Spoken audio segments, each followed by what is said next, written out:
Namaste students. You have been to schools by constructing your unit test and you have already administered them and you have valued those answer script using your marking scheme. Now you have already got scores with you. So one has to analyze and make a meaningful interpretation. So those kinds of data we categorize them as ungrouped data and group data. Now first let us try to see how a small group of data is considered and from that how we can draw some kind of meaningful interpretation from that are given. Individual scores are there. So let us consider another situation where it is for same 25 marks and the scores obtained may be 18, 19, 20, 21 and 22. Differences you notice from these two sets of scores?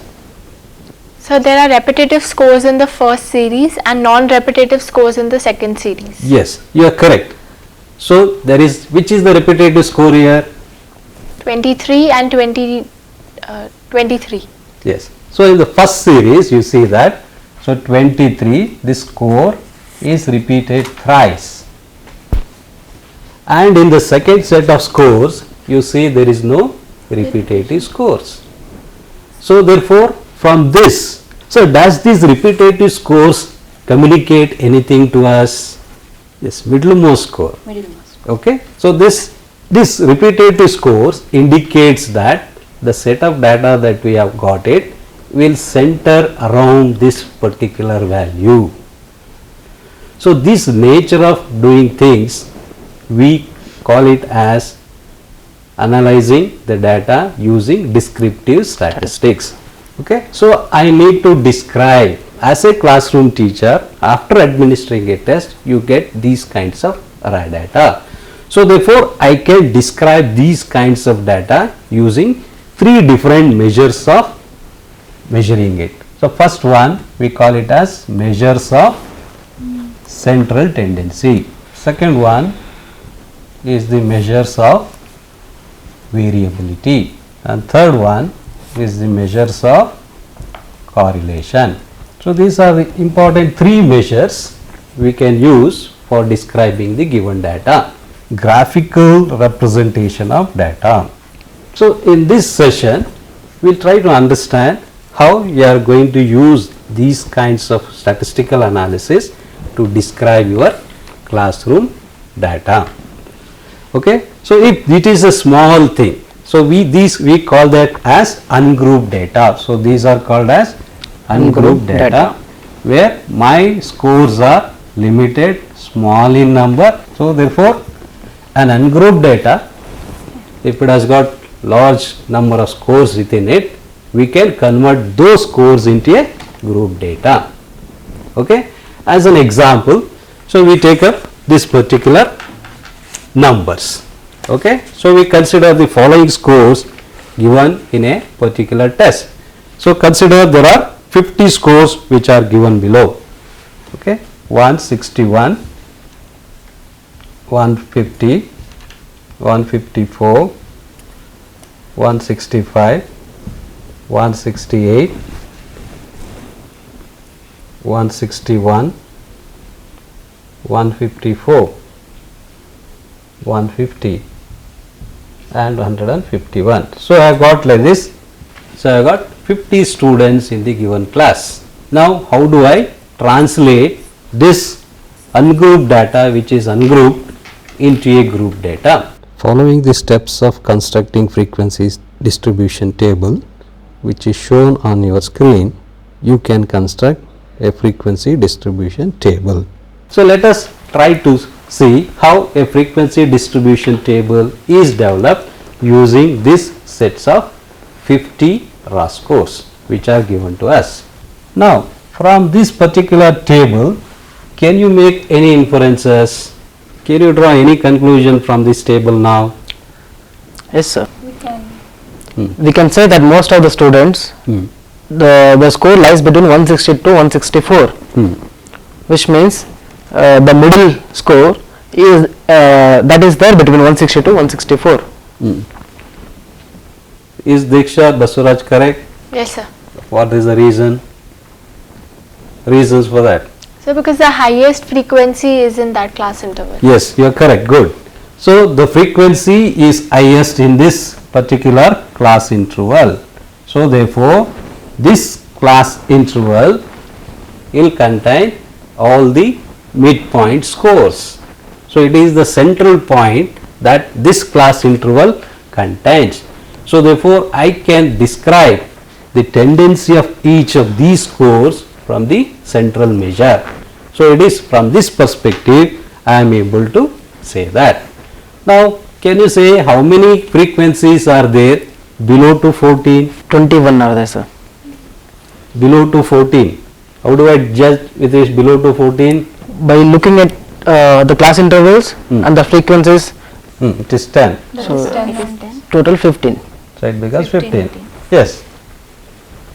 So by comparing 21 and 15, can you say anything about those scores? Yes. So you can see that there are 21 scores up to this mid class interval and there are only 15 scores above the class interval. So the 21 is more in number, so therefore it is trying to pull the middle point towards the lower end. It is not allowing the lower midpoint to be at the central position, it is pulling towards the lower sides. So therefore, based on these factors, we can try to see whether our distribution is normal or it is skewed distribution. So I will not get a bell-shaped curve. So I will get a curve where the bell shape is moving towards the lower end. So therefore I get a different type of curve other than the normal probability curve. So therefore I can see that in my class the students who are there in the class are not normally distributed. There is a skewness in the class. Okay. So there are three measures which are there within the measures of central tendency. So where we are going to study the central point, and from the central point how each scores are behaving, how each scores are acting from the central position. So this kind of understanding the central positions, so we call them as measures of central tendencies, and in this we have three measures. One is the mean, the second one median, it is the median, and the third is the mode. So by using the formula x bar is equal to sigma fx divided by sigma f, it is equal to n. So I get 8040 divided by 50, 160.8. 160.8. So you can see that the minimum score was 151 and the highest score was 174. That distribution of those 50 scores is centering around 160.8. So this is the central position of the entire distribution. So my measures of central tendency, whether I calculate mean, median or mode, it only gives me one central point from which I can try to study how far each scores or how close to the midpoint of the each score. So this is what the measure, one measure is considered, and using a formula we can able to compute the median, and the formula is given as, so median is equal to LRL plus n by 2 minus, it is CF, okay, divided by small f into I. Okay, so let us substitute and see what is the value of median. So median is equal to 159.5 plus 25 minus 21 divided by 14 into 5. 5. So do the simplification. What is the final result that we get? 160.925. 160.92. Okay, so I will take 92, only 2 digit we take. Okay. So that means here this particular value of median of 160 is the central point from which we can divide this two distribution into 2 equal half. And now using the mean and median value, we can find the mode of the given distribution. So that is by using the formula, mode is equal to 3 median 3 median minus 2 minus 2 mean. 2 mean. Okay. So substituting these values, so we get the mode of the given distribution, and its value is 161.17. 161.17. Okay. So just observe them, all of them are for measures of same central tendency for the same distribution, but you have obtained 3 different values. So all of them are not saying the same position, they are not indicating the same position.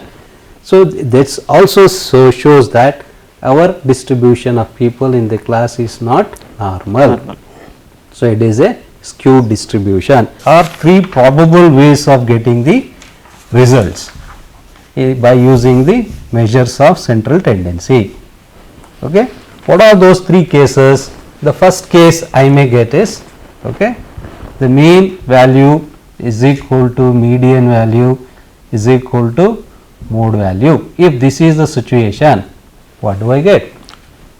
Normal distribution. So if these are the situation, this implies the distribution is normal, and I am going to get a normal probability curve.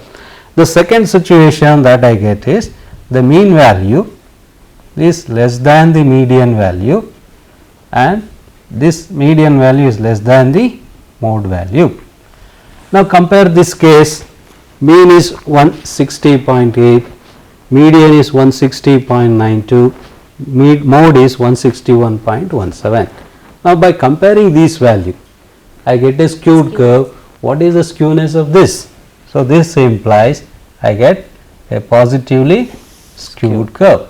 Okay, I get a positively skewed curve because the position, central position is pulled towards the lower end of the class interval. So if I represent them in a graphical form, so I may get graph of this kind. So this is called a positively skewed curve. So where the midpoint position, this position is moving towards the origin. So if this tendency is there, so then I can say it is a positively skewed curve. The third probable case that I may get from this is mean value is greater than median value and median value is greater than mode value. If I get this kind of situations, so there also I get a skewed curve, but the skewness in the negative direction. So this implies I am going to get a negatively skewed curve, and the curve appears in the reverse direction. So where this peak will be moving away from the origin. Okay. So this tendency, it shows it is moving away from the origin. If these patterns are seen, then I can say that my data that I obtained from by administering a unit test, I get a skewed curve. Now first and foremost, let us consider the measures of variability. So in this measures of variability, so we have 3 ways of calculating the measures of variability. So there are, first one is the range, the second one is called as quartile deviation, third one is mean deviation, and the fourth one is standard deviation. So among these 4 measures of variability, the range is the simplest one. So by looking at the data itself without doing any computation, one can say what is the range of the given score. So therefore range, so which is usually calculated by considering the highest score minus lowest score. So it is 174 minus 150, I get 24 as the range. So it means that between 150 to 174 there are 24 distributions of scores. So the variation ranges to 24. So to understand the quartile deviation, now consider a scale. So let us consider the scale from 0 to 100. Now I want to divide this scale into 4 equal parts. So let us take what is the midpoint of this scale 0 to 100? 50. It is 50. So 50 is my midpoint of the scale. So therefore I call this as midpoint. Now what is the midpoint of 0 to 50? 25. It is 25. So what is the midpoint of 150? 75. 75. So that means, so I have divided the scale from 0 to 100 into 4 quartiles. So 0 to 25 is first quartile, 50 to 25 is the second quartile, 75 to 50 is third quartile, and 100 to 75 is the fourth quartile. So it is between these 4 quartiles I can try to see how each scores are behaving. So therefore since we have 4 parts, so we call this as quartile deviations. Okay, and this 25 point we call them as first quartile point, which is Q1, and 75 we call it as third quartile point. Our 50 is called as Q2, which is the second quartile point, which is nothing but the median as per our measures of central tendency. So therefore my 50th point in this variability represents the median in the measures of central tendency. So therefore I need to calculate the deviations that is happening within this quartile. So for we don't consider the 4 quartiles for our discussion. So we consider only the variations that is there between 25 point and the 75 point. So therefore to compute this aspect of this deviation, the quartile deviation is given by the formula Q3 minus Q1 divided by 2, where Q3, Q1 are the quartile points. So we should first compute the values of Q3, compute the values of Q1, then find the values of quartile deviation.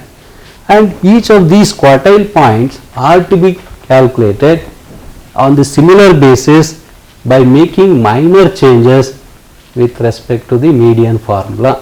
What are those modifications we do? So when I consider the first quartile point, so the formula is LRL plus n by 4 minus CF divided by F into I.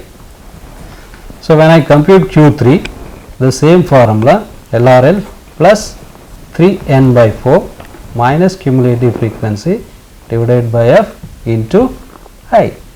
So which is similar to the median formula where we used to say n by 2 instead of n by 4. Okay. Why? Because we are considering the deviation at a given point. So we need to find the position of that point in the given distribution. So to compute Q3 and Q1, I should know where exactly these points lie in a given distribution. Now first let us try to find out the first quartile point. So I need to find the first quartile point where it lies. So it is 25th point in the given distribution. So my n is 50. So I need to find what is n by 4. So by taking n by 4, so n is 50 divided by 4, I get 12.5. Okay. So I will compute this, locate this position point in a cumulative frequency. Similarly, I will locate their class interval in which this quartile point lies, find out the cumulative frequencies, the corresponding frequencies, class intervals, substitute all these values and I get Q1 point. Similarly, I will compute Q3 by locating its position on the cumulative frequency column. So by knowing Q3 and Q1 values, substituting their values, I get quartile deviations. So quartile deviation divides the distribution into 4 parts and it tries to give you the nature of how each scores vary within each of these quartile parts. The highest measures in the variability is the standard deviation. Okay. The standard deviation is computed by using the mean of the measures of central tendency. Based on the mean, we find how each scores are deviating from the mean. So therefore, the mean deviations that we are going to find is included in the standard deviation. So standard deviation includes mean deviation also. So it is in that context we assume that SD is computed by using the formula sigma is equal to square root of summation of f into d square by n. If only summation of f d square by n is considered, if only this is considered, sigma f d square by n is considered, then it gives us the mean deviation. If I take the square root of the same value, it gives me the standard deviation. So therefore, among these four measures, the standard deviation becomes the more stable measure in measures of variability. So therefore, whenever we need to compute the consistency of the performance of the students, so we can make use of the value of standard deviation. So by knowing the mean value and the standard deviation value, so we can compute the coefficient of variations. Okay. So to find out whether they are consistent or are not consistent in their learning activities, computing standard deviation with the mean will enable us to make that kind of inferences. Okay. So this along with the mean value will enable us to understand how each scores are behaving from the mean score and how far they are there and how these variations are affecting to the central positions of the distributions or not. So it is in this context measures of variability becomes very prominent for us. The next description that we want to take up is measures of correlations. Okay. So for this measures of correlations, so you require two sets of scores for the same group of students, because I am going to find the relationship between two variables. For example, in a school students learns all the 6 subjects. You may be teaching one subject and the student is answering all the 6 subjects in an examination. So you want to make comparison in which subject the student is performing well, in which subject he is lagging behind, and how these subjects, if they are to be seen as an integrated approach, how it is going to be visualized. So these kinds of relationship between two subjects, any other psychological variables can also be studied in the school context. So for measuring that, so there are many methods. So usually we use rank difference method, and the formula to find the correlation using rank difference method is rho is equal to 1 minus 6 sigma d square divided by n into n square minus 1, where n is the number of students and d is the difference between the rank of the two subjects, and the square of summation of all the deviations are taken, and simplifying this, subtracting from 1, I get the value, and this correlation value is always swings from +1 to -1 through 0. The coefficient value always ranges from -1 to +1. So therefore R values will not go beyond this. If R is +1, then it indicates that there is a perfect relationship between the two variables that you consider and they are in a positive direction. If they are obtaining a -1 value, it indicates these two variables that you are comparing are having a perfect relationship but in the opposite directions. If there is 0 value for your R value, then it indicates there is no relationship between two factors that you are going to compare. So for that, so we need to study the graphical representation of data. We can also use this graphical representation to communicate the same thing what we want to communicate in terms of statistics. So those representation in graphical form can be visualized in two forms for our unit test purposes. The one is the histogram, another one is the frequency polygon. The histogram is a representation of the data in a rectangular boxes aligned side by side. Okay. The other characteristics of histogram is they will be having the same base, but their heights vary according to the frequencies that you have generated. Okay. The first and foremost that we need to consider is you have to take a graph sheet.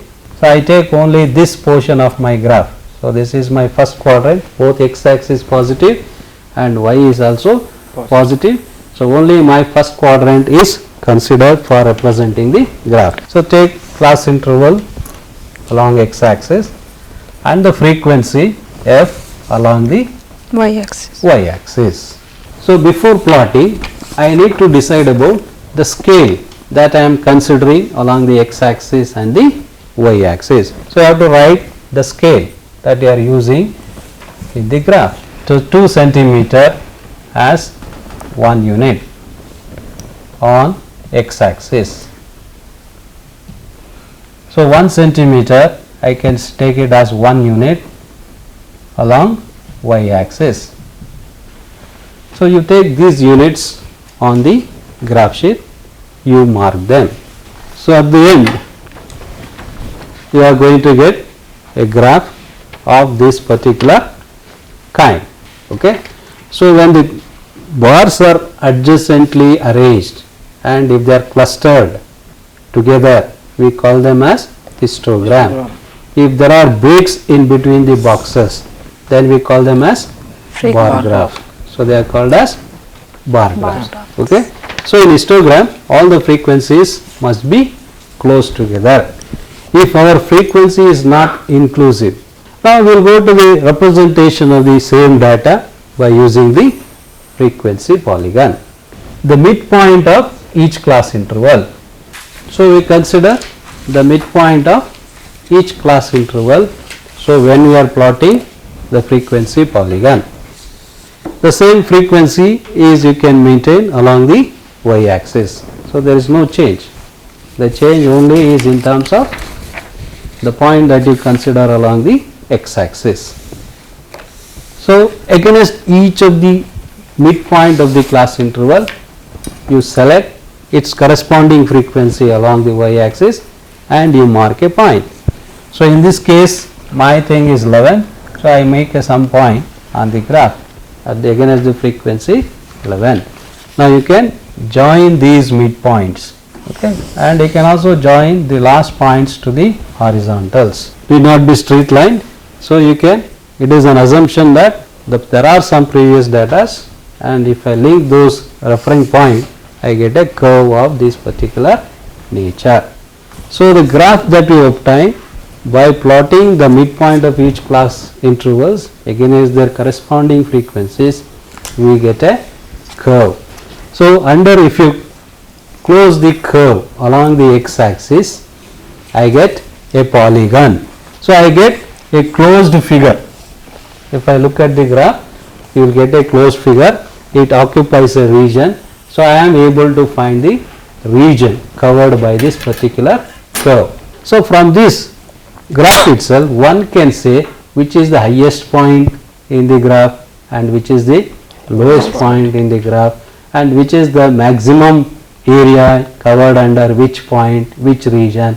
By sectorially dividing it, I can make out which are those areas which is covered maximum under what levels and which are those areas in which it is covered the least. If I do the skimming of this graph and if I match this graph with the normal probability curve, then I can able to make a comparisons. So, with comparison with normal probability curve and the curve that you have obtained, you can see whether you are getting a skewed curve.